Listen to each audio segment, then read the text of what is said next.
Welcome to the Half-Blood Report. Here we dive deep into recent Evangelion news, upcoming Presents books, questions only Zeus knows the answer to, and all of the things, Riordan. I'm Samuel, your co-host. And I'm Diego, your other co-host. And today we have a very special episode for you listeners out there. Yep, today we are interviewing Stephanie Lurie, Editorial Director of Rick Riordan Presents. Stephanie, thank you so much for joining us on the podcast. Thanks for having me. Yes, thanks so much. Every time we interviewed a Rick Riordan Presents author, they said many great things about you. Yes, they said Stephanie Lurie, best editor I could ask for, and so we're so excited to have you on right now. Well, they all passed the test. Actually, perfect sort of segue into our first question. How does the Rick Riordan Presents process work? Okay, well, I've been Rick's editor for about 10 years, so I have a good sense of what his fans really like the kind of pacing and voice and ideas. So we look for fast-paced adventures.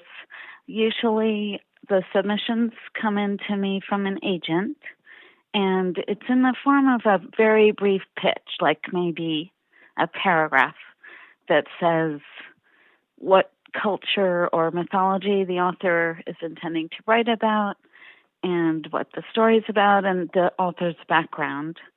And then if that sounds intriguing and not like anything we've seen before, I send that over to Rick and he goes, "Yeah, let's get it." And he says he's like a kid in a candy store when these ideas come to him. And we asked the author then to write a longer synopsis or description of the book and about 50 pages. And if it fits the criteria that we have, then I'll send that to Rick and he'll get even more excited. And then it goes to our acquisition committee meeting within Disney. And that's with people from editorial, sales, and marketing, and publicity. Just want to make sure that they feel that the book fits the line and they can work with this author and that it'll sell the amount of copies we need it to sell. And then we make an offer to the agent from there. Wow, so it sounds like there are a lot of steps. Yeah, and in fact, some I left out. If a sample comes in and it's promising but not quite there, like the voice isn't there yet or the pace isn't fast enough, I'll even edit with the author a little bit before it goes to Rick and the acquisition committee just to give it its best shot. But there can be times when Rick and I like something that the committee just doesn't feel like it fits in with the line or it's too similar to something else. So it's not a sure bet, even if I like it or Rick likes it. Oh, so are there like Rick Riordan Presents books that could have happened that we never really got? There could be. And also, sometimes the agent is sending it to us and a lot of other publishers at the same time. So we have to bid against other publishers, and they might choose to go somewhere else. Those fools. Choosing to go somewhere else other than Rick Riordan Presents. Tisk. So of the overall process, are there any steps that are your favorite or are maybe more of a drag? Let's see. I think it is a drag to put in a lot of work with the author ahead of time and get it to a place where I think it's at least presentable to the group and then have the group not like it. Because then I have to let the author down, after they've done work without a contract. So that's a bummer. Yeah, it does sound not great. So kind of along the same lines of that, me and Samuel, we were wondering what exactly is an editorial director and how is that different from an editor? Very good question. It usually just means it's an editor who's been in the business a long time and has, gone up the ladder a bit. It's funny at Rick Riordan Presents because it's really just me working with Rick and these authors. I have an assistant who helps me with the administrative stuff and does some of the first reads along with me so that we can discuss it. But as of right now, I'm really the only editor in the imprint. We actually have one book coming up in 21 where another editor on our Disney staff acquired it, and she'll be editing it. So that'll be the first book within the line that I didn't edit. Oh. But it just basically, editorial director just means you're running the show, basically, and telling people on the staff what to do. So yeah, well, that sounds like really like complicated running it as a one-woman job. Like your entire workforce. That sounds kind of hard. It's do you really wish? fun though, and we're not doing we're only doing 6 original books a year, Okay. not including paperbacks and stuff. But so it's really fun to have full control of everything. Like I work with the designers on what I think the jackets should look like and who we should You're hire. calling the shots. Yeah, exactly. And I work with the marketing department on Riordan.com, which does all the Ooh. kind of We've silly. been wondering who writes those. Yeah, it's actually my son Jordan Lurie who writes those articles. That's so cool. We often It's a family business. we often talk about those articles on the show, and that's been one of our lingering questions. So thanks. You could talk to him someday if you want. Anytime. But and so we work with people in Glendale on that they hire the artist to make the character portraits, but I decide which characters we should do, and work with the marketing department on ads and with publicity on the tours, and Run so the whole show. Yeah, as the editorial director, you're working with all those departments, whereas an editor might not have to do all that. They might just be getting the book done. Yeah. So, correct me if I'm wrong, but I've seen on Twitter that I think you also work on non-sort of Riordan-related projects. Yeah, I've been at Disney 11 years, and I wasn't Rick's editor at first. His editor left early on for another job, and I inherited him. But I also had many other authors, Owen Colfer being one, who's got a we love movie his coming books. out. I'm glad. And several others. So I've been doing picture books, middle grade, and young adult. So, I was wondering, when it comes to doing other projects, how is this overall process sort of different from when you're working on a Rick Riordan book or a Rick Riordan Presents book? It's not all that different, except for that Rick is in the picture as a helper, and the guy, we want to make sure he's happy with everything, and he's very easy to work with. But it's pretty much the same developmental process for everything else, except for when you're working with a picture book and you have an author as well as an illustrator, and you're working on both the text and the art at the same time. Wow. Yeah. So you mentioned kind of that there was like some sort of acquisition board. Yep. And very recently we were hearing in kind of the fandom news that HBG had bought like a bunch of book titles, but Rick made sure to announce that Rick Riordan Presents, the imprint, him wouldn't be making the transfer over. And kind of with all of that in mind, how does Disney fit into all of this? Disney's in the midst of changing its acquisition focus to books that have big worlds, books that could have characters that lend themselves to franchises. So they have so many entertainment outlets now, Disney Plus, Fox, Disney, the studio, the channel. They're looking for lots of content, just like all the media companies are. So they want publishing to really be a content engine for those outlets. And they want to stick with creators like Rick and his authors who really think big about complicated worlds, things that we can really run with. For more than just a couple of books, things like with self-sustaining kind of worlds that people can get into. Yeah, Wow. exactly. So you've worked with Rick Riordan for a long time. You probably know him better than most fans. Is there something surprising you could tell us about him?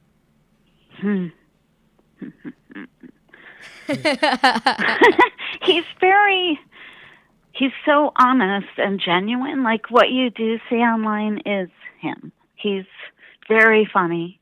He's dry. He's very kind, very generous. The whole reason this imprint started was that he used to bolster young aspiring authors. He'd give them, his endorsements on the books and also talk about them online. And we said to him, you like to help people. Would you ever like to have your own imprint where you're actually presenting new authors? And at first he said, no way, I don't have time for that. But about 6 months later, he came back with his idea to help underrepresented authors of color with his platform at Disney. And it's so, like I said, he's just so authentic that the people in the industry, booksellers, librarians, reviewers, they've all just wanted to help this whole effort because of the goodwill he's created over the years. Wow. Yeah, so sounds like Rick's really has been doing this for a while, but formally got into it in like a business sense somewhat recently. Yeah. And kind of along those lines, our next question is one of Rick Riordan's big goals with Rick Riordan Presents, as he mentioned, is to make sure that that underrepresented authors get to tell stories from their own cultures. And Right. when you are in charge of so many different books about different world mythologies, how do you stay culturally sensitive to the stories and authors writing them? I rely a lot on the authors themselves. They have to know their stuff. They often get sensitivity readers in addition to us getting sensitivity readers. So we want to make sure that they're coming from a real place. I mean, as with Rick's books, they're jumping off stories they grew up on and making them their own. So we're not saying that our books are 100% representative of a culture, but they're inspired by a culture. But it is interesting when you're working on several different ones at once to see the similarities. And for instance, I think the first 3 Rick Riordan books all had lightning in them as a special power.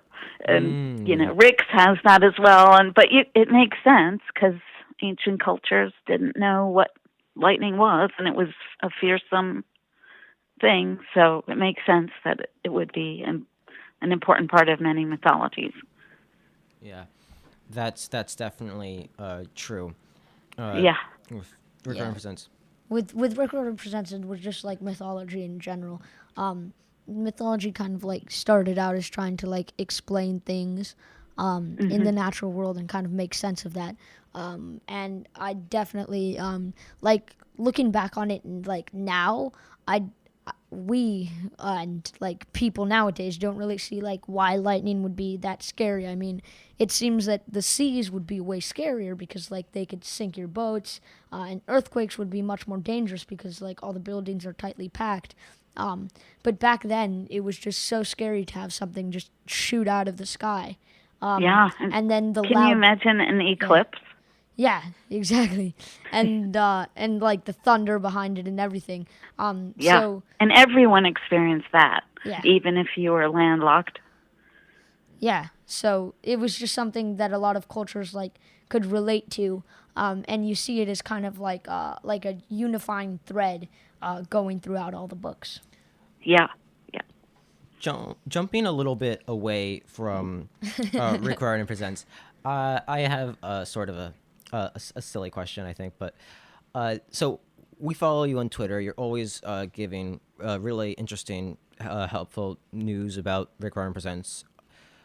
But I've wondered, is there a story behind your Twitter profile picture? I just love otters, and I think it looks so thoughtful. It's just sitting there thinking. Yeah. I'd much rather look at that than myself, I'll tell you that. No, don't say that. Yeah, no, just like how does an otter remind you of yourself, or like Just playful and, loves to slide around in the mud. I used to have a pineapple. It was an owl made out of a pineapple. I just got sick of that, so. So then you stuck with the otter. Yeah. So we've kind of wondered, what are the Riordan offices like? Diego likes to fantasize. I'm pretty sure you guys have like little like plastic swords everywhere, and like every so often when a disagreement happens, you guys like duel each other and like make toilets explode and stuff. But like, man, I'd like to work there. So the Disney offices, the publishing part, it's behind Lincoln Center on West End Avenue. And you go onto the third floor, and there's a big mural of Mickey Mouse with a quote from Walt Disney saying, "It's kind of fun to do the impossible."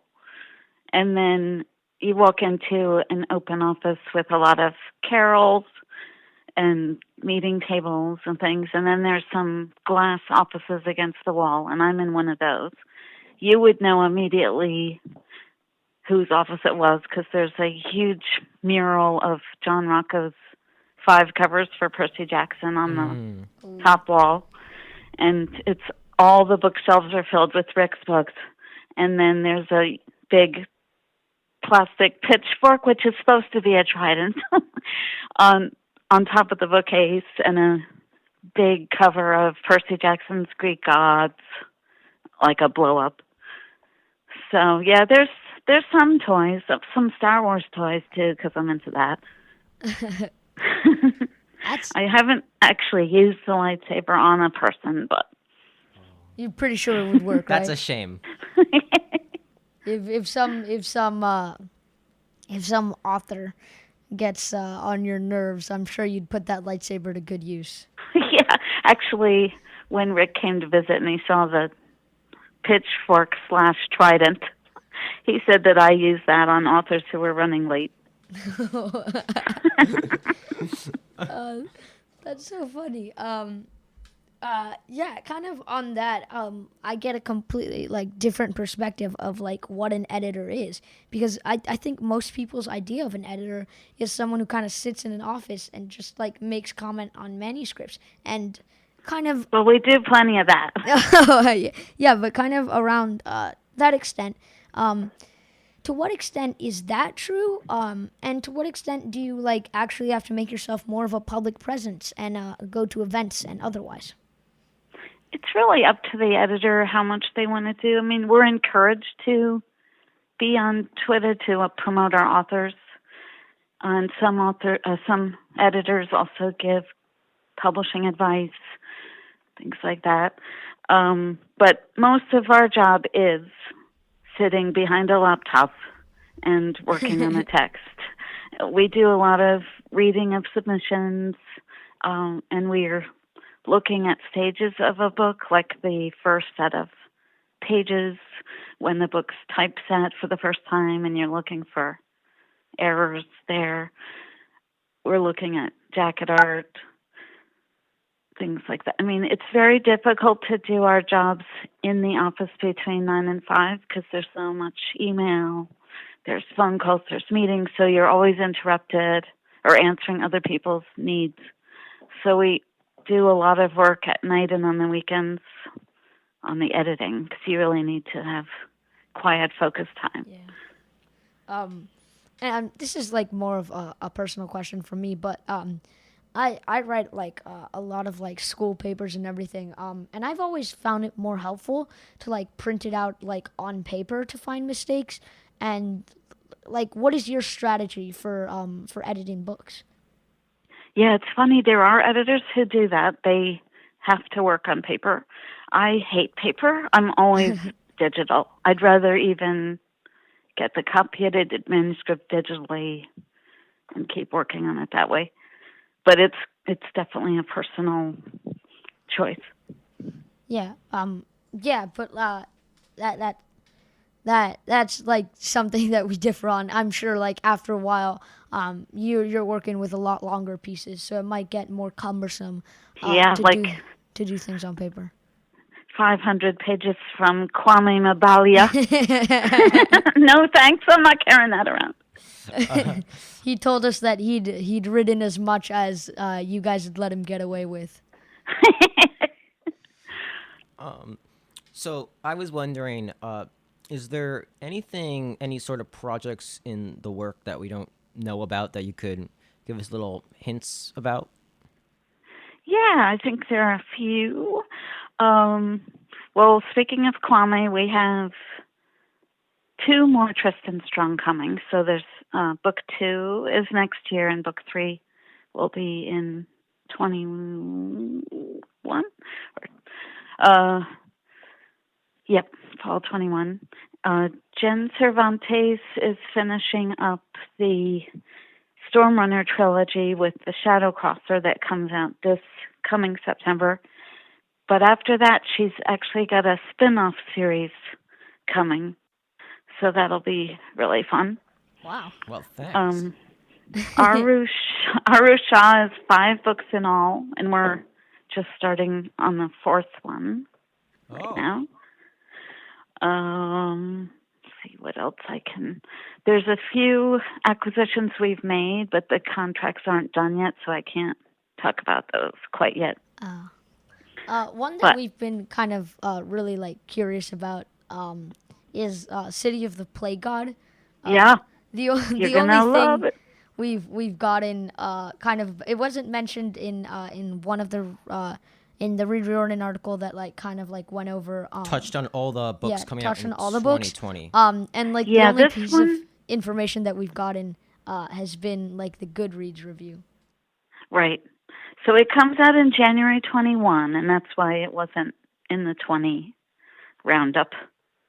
But this coming week, and only you are getting this information, this coming week we have 4 Rick Riordan Presents books jackets being revealed. We're going to do it with Rick and on Reed Riordan.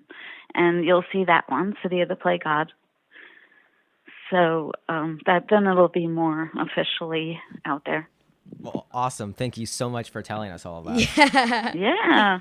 We're always excited to get news about things coming up, because us being like super fans.